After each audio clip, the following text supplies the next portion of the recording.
They were known as the people of the sea, those who saw the horizon as an invitation, never as a limit. For the Vikings, the ocean was not an obstacle, but rather a capricious ally, sometimes offering abundant fish, sometimes challenging them with merciless storms. Each ship that crossed the waters carried more than warriors. It carried stories, dreams, and the essence of a culture that had the sea as its beating heart. It is no wonder that their longships, those boats decorated with dragon heads, became floating legends. They symbolized the courage to face the unknown with cunning and determination. From an early age, the Vikings learned that the sea was designed with respect and skill. It was not just about sailing, but about deciphering the wind, reading the stars, and interpreting the waves. It is said that, for them, the sound of the sea beating against the hull was like a dialogue. For example, before a long crossing, it was common to watch the birds for signs of nearby land, a trick passed down from generation to generation. And, of course, there was the use of the sunstone, a special crystal that helped locate the sun even on cloudy days. An ingenious resource that showed how their connection with nature was as vital as their sharp swords. But don't think that the sea was just a tool for conquest. For the Vikings, it was almost an illusion. The strength of the storm waves inspired respect, and each encounter was a reminder of human fragility in the face of the vast blue. Imagine, for example, a young Viking seeing the sea for the first time.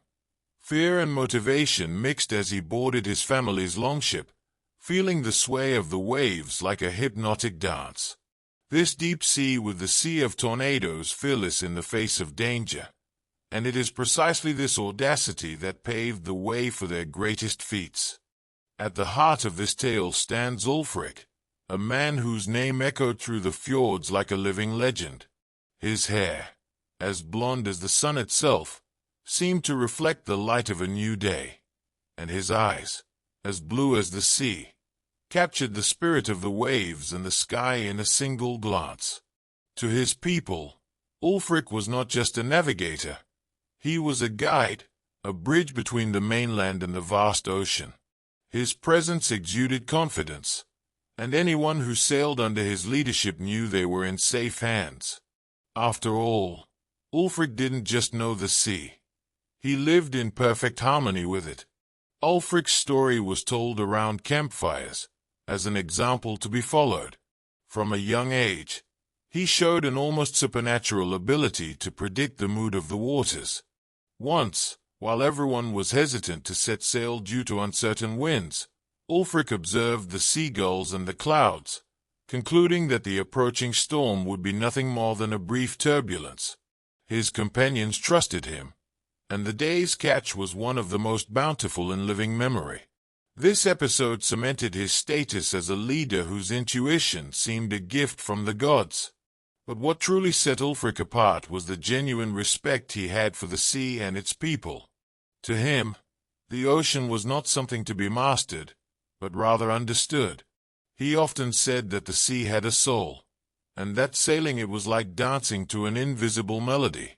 His charisma and wisdom made him a figure admired, almost revered, even among the most seasoned.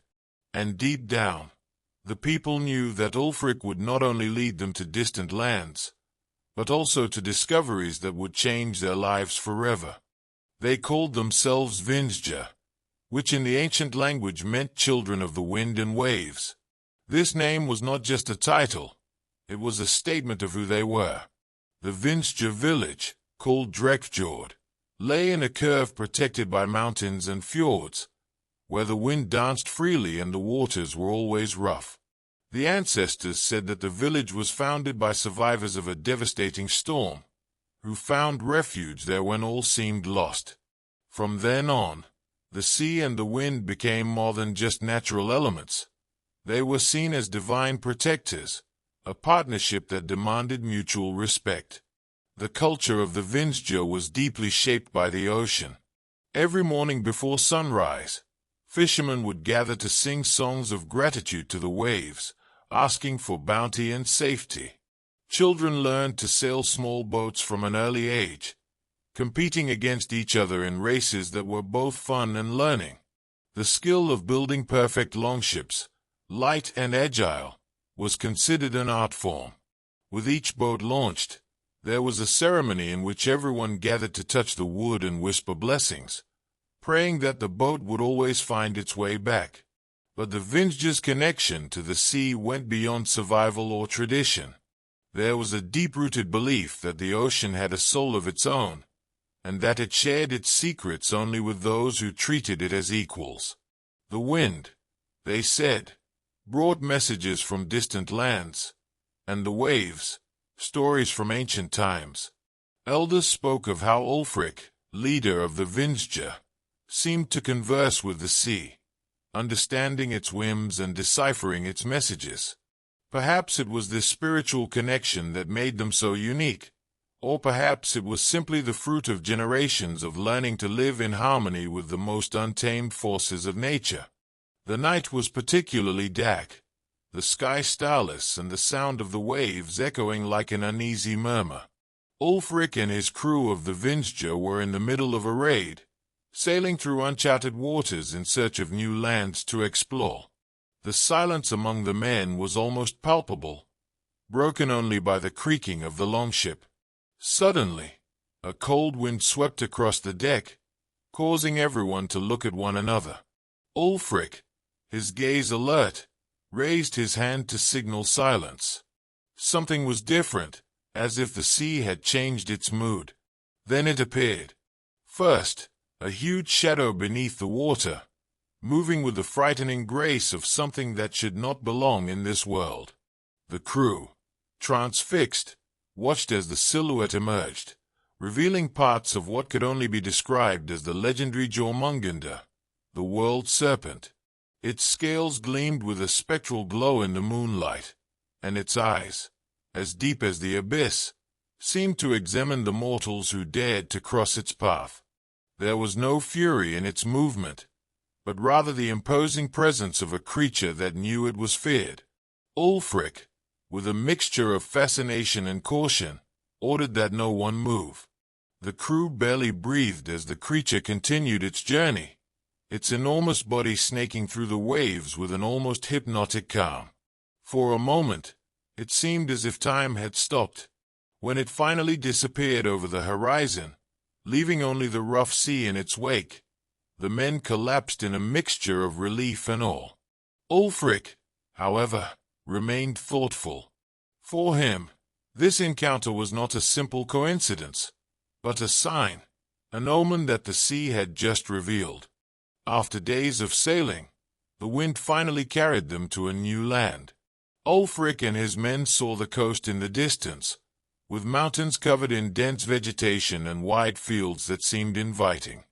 The new land was promising, a territory still unexplored, where the soil seemed to pulse with life, and the promise of a prosperous future was present. Ulfric's gaze, however, was far away. Despite the excitement of the moment, the image of the serpent still lingered in his mind, like an unsolved puzzle. He could not deny the feeling that something deeper was at play, something that went beyond what the eyes could see. Upon landing, Ulfric's men began to explore the region, testing the land, the climate, and the vegetation. The soil was fertile, and the abundance of fresh water seemed perfect for building a settlement. The first seeds were planted, and it soon became clear that this land could feed and sustain all of Vikings. But as his men set to work, Ulfric remained pensive, wandering alone along the shore, watching the waves crash upon the shore. It was as if the sea had left something there, as if this land were connected to the serpent in some mysterious way. As the settlement took shape, Ulfric knew he could not ignore what had lived in the waters. He felt a strange, almost spiritual connection to the world serpent. It was as if it had shown itself to him not by chance, but to guide him, to show him that this land was not just a new home, but a key to something greater. The wind and waves seemed to whisper in his ear, telling him to continue his journey, to explore more deeply the meaning of his connection to the sea. The settlement was only just beginning, but Ulfric knew that the real challenge was only just beginning. With the settlement finally established, Ulfric made the decision to leave a group of men in the new land to protect and cultivate the region while the rest, together with him, would return to the village. The mission now was to select the fittest and most willing to cross the waters again to join him in the new promised land. The journey back home would be more peaceful, without the dangers of unknown waters, but an unsettling feeling hung over Ulfric. With each stroke of the oar, with each glance at the horizon, he could not help but feel that something still awaited him, something related to the world serpent. The return was marked by a deep silence, interrupted only by the sounds of the sea and the noise of the waves against the hull of the longship. Ulfric, however, was absorbed in his own thoughts, his eyes lost in the dark waters. He waited, with a strange feeling of anxiety, to see the enormous form of Jormungandr again. Something inside him told him that this was not a simple encounter, but an omen, a message that he still needed to decipher. But as the hours passed, nothing appeared. The sea seemed empty, silent, as if its majestic presence had been withdrawn. That was when the wind changed. Ulfric suddenly felt a shiver run down his spine. The once calm waters began to grow restless, the waves churning as if something was about to rise from the bottom. He looked around, but there was no sign of the serpent. Yet, deep in his soul, he knew that the sea was warning him. Something was not right. The village of Vinsja, his home, was in danger. It was no mere omen, but a real threat. The sea, as always, was communicating with him, and Ulfric did not know if it was a warning or a call to something greater, something he would have to face upon his return. When Ulfric and his men finally came into sight of the shore of the village of Drekjord, his heart sank. Something was wrong. The horizon, normally teeming with life, was strangely dark, and the wind carried with it an omen he could not ignore. As they approached land, the first thing they noticed was the silence. Normally, the village was alive with the sounds of activity, laughter, and the constant chatter of women in the market. But now, all was still. The houses, once imposing and welcoming, were destroyed, reduced to rubble. The flames that had once lit the cold nights had died out, leaving only ashes and ruins. Ulfric could not believe his eyes. He disembarked quickly, his steps heavy and quick towards what was left of the village. The smell of burning wood was still in the air, and the marks of destruction were everywhere. The ground was marked with the tracks of combat, but there were no bodies of the enemy. The sense of emptiness was palpable. The houses were ransacked, personal belongings scattered across the ground, and the silence only intensified the sense of loss.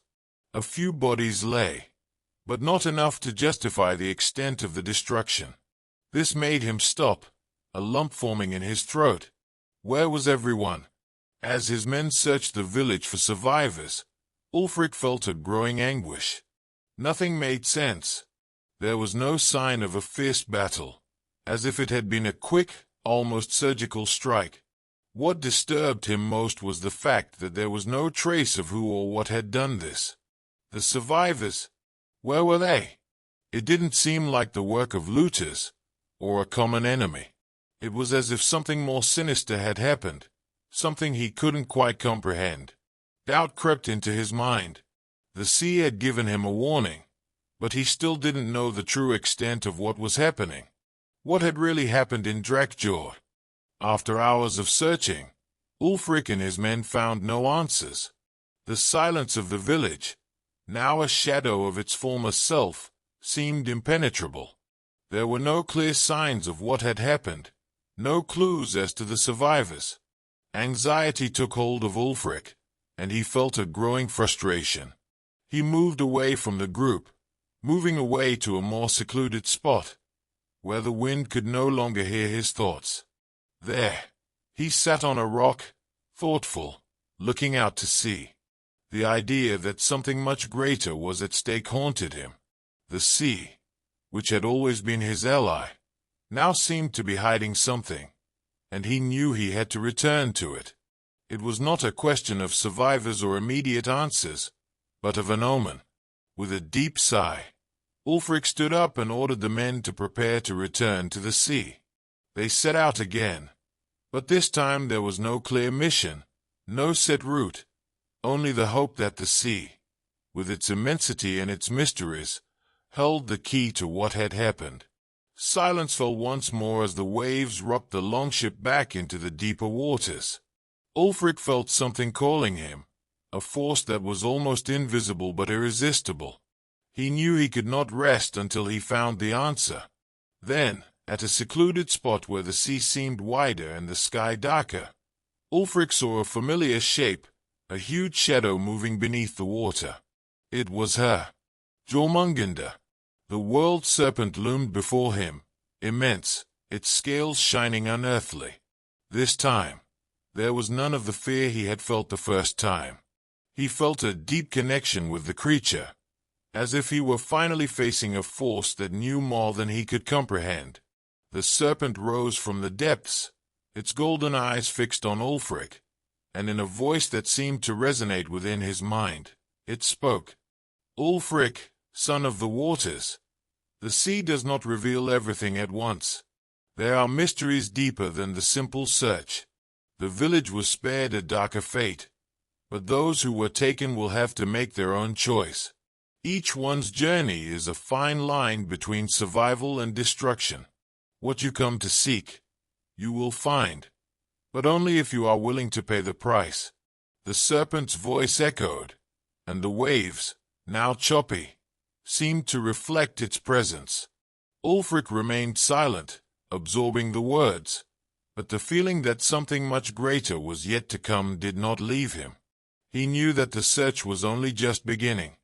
As the world serpent Jormungandr stood before Ulfric, the vastness of the sea seemed to shrink, becoming a single expanse of understanding. The creature's golden eyes reflected ancient wisdom, and its words continued to echo within Ulfric's mind. You are a child of the waves, Ulfric, chosen, not by chance, but to pass on, generation after generation, the deep secrets of the sea.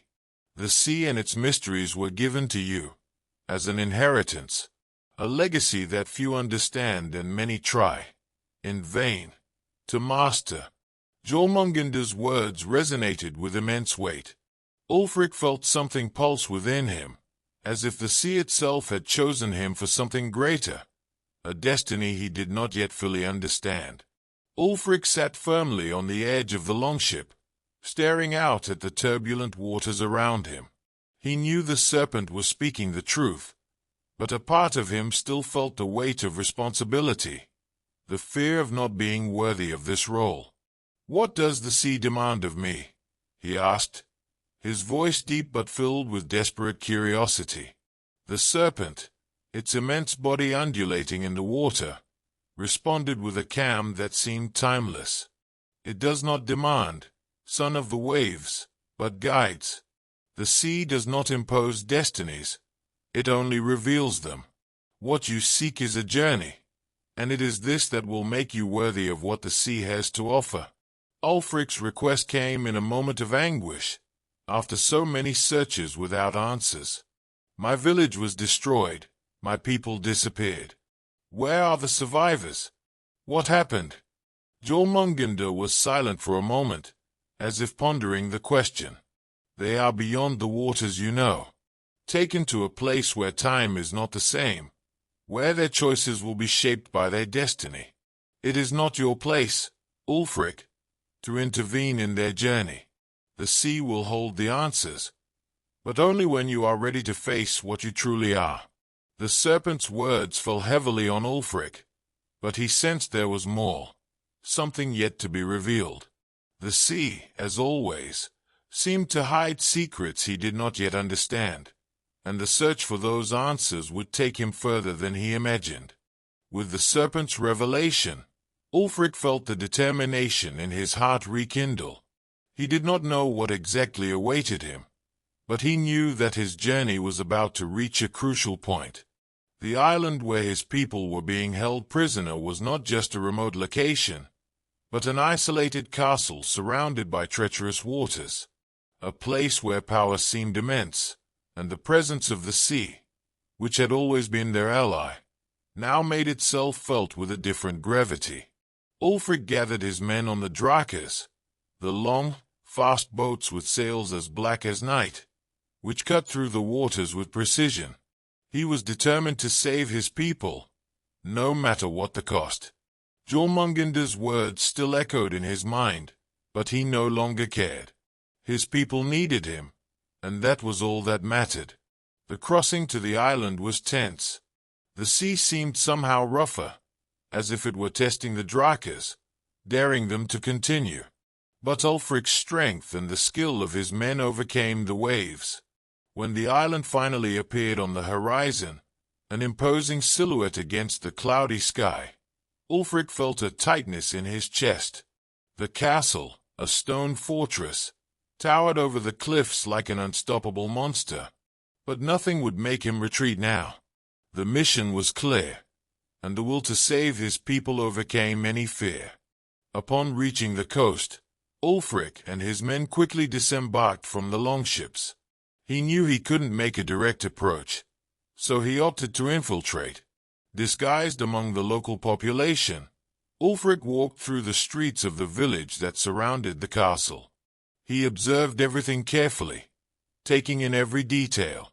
The people were different from the ones he knew, but it wasn't hard to tell that something was wrong. There was a tension in the air, a nervousness hidden behind the eyes of the villagers. They seemed to avoid looking directly at Ulfric, and some even whispered as he passed. But what caught his attention the most were the furtive glances cast toward the castle. It seemed that everyone feared the fortress, as if they knew that something dark lurked there. Ulfric approached a tavern, where some villagers were gathered to talk. He sat in a discreet corner, listening attentively to what they were saying. Amid nervous laughter and uncomfortable looks, a woman mentioned, almost without meaning to, that the prisoners were being held in an isolated tower in the castle, away from the eyes of the villagers.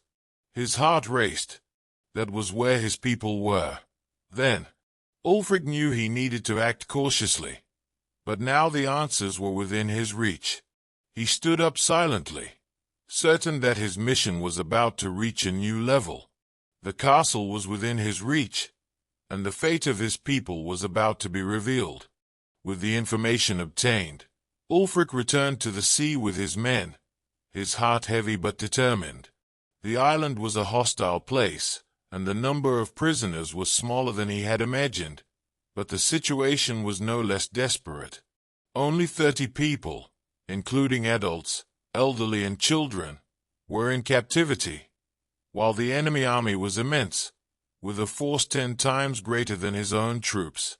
Ulfric knew that they would face an arduous challenge, but there was something in his mind that drove him, a memory of the boat races he and his friends had played when they were children. During those games, the most important thing was not strength, but speed, the ability to maneuver the boat at the most critical moments. And that was what he decided to apply now, a bold strategy, based on agility, to escape the enemy siege. Before the rush, however, came the silent rescue. Under the cover of night, Ulfric and his men moved like shadows between the castle walls. Using ropes and climbing the cliffs discreetly, they infiltrated the tower where the prisoners were being held. There was no sound, only the wind cutting through the night and the rapid beating of their hearts. They found the prisoners tied up and in terrible condition, but the sight of them was like a sharp blade in their chests. The children were shaking, and the adults were weak but still alive. Ulfric signaled for his men to untie the prisoners, a meticulous operation to ensure that no one was overheard. When the last prisoner was freed, Ulfric felt relief, but knew that the greatest challenge was yet to come. The strategy was quickly drawn up between Ulfric and his men. They would spread out across the water, using the experience gained from their youth playing racing games. The plan consisted of creating distractions, using the speed of the longships to fool the enemy army, and making them believe they were heading in different directions. Ulfric trusted his men's instincts and knew that, despite the disparity in numbers, speed and knowledge of the sea would be their greatest weapons. When the moment arrived, the longships set off at speed, cutting through the waves and leaving the island behind. The currents and winds were in their favor, and the enemy, who were not as agile in the water, seemed to be losing ground. However, the sense of relief was short-lived. When Ulfric looked back, he saw the enemy ships closing in quickly. The pursuit was in full swing. The advantage that the sea gave them was diminishing, and even with the speed of their longships, the enemy was closing in. The sound of trumpets and war cries echoed in the air, as the opposing army began to organize their ships for a coordinated attack. Ulfric felt the weight of responsibility. He knew that the 30 prisoners were on their ships, weak and exhausted, and could not be sacrificed now. Ulfric's men, however, showed no fear. They were ready for battle, but the tension was palpable. The sea was testing them once again, but this time the wind seemed to be less favorable. The pace of the chase was increasing by the moment, and Ulfric knew that if he couldn't escape, they would all be in great danger. Despite the skill and agility of his drakars, the enemy army was massively larger, and Ulfric soon realized that he would not be able to escape unscathed. One of his troops' drakars was hit hard by a coordinated attack, its structure fragmented by enemy spears. The damage was great, and the boat began to sink slowly, while his men, already wounded, fought to stay safe. Ulfric watched the scene with a lump in his throat, knowing that the battle was far from over. The number of enemies, now visible and surrounding them from all sides, was impressive. Even with the initial advantage of speed, it seemed that there was no way out. Faced with the impending tragedy, Ulfric made a decision. "You go to the settlement," he ordered, his voice firm, despite the pain in his chest. "Take the prisoners. Do not stop for anything. I will return to save the wounded and face the army." His men, although reluctant, knew that there was no time to waste. The drakars began to move away, speeding towards the settlement, leaving Ulfric and his troops behind. The weight of the decision fell upon him like a heavy blanket, but there was no other choice. He would not allow any more lives to be lost. With his eyes fixed on the enemies that were advancing without ceasing, Ulfric felt a wave of tension take over his body. The enemies were much more numerous and organized. The battle would not be easy, and he knew that he would face great difficulties, but the hope of saving his men and protecting the wounded still burned in his chest. The sea, which had always been his ally, now seemed desolate, as if it were preparing to witness the greatest test of courage Ulfric had ever faced. He was alone against an army 10 times larger, but there was no retreat.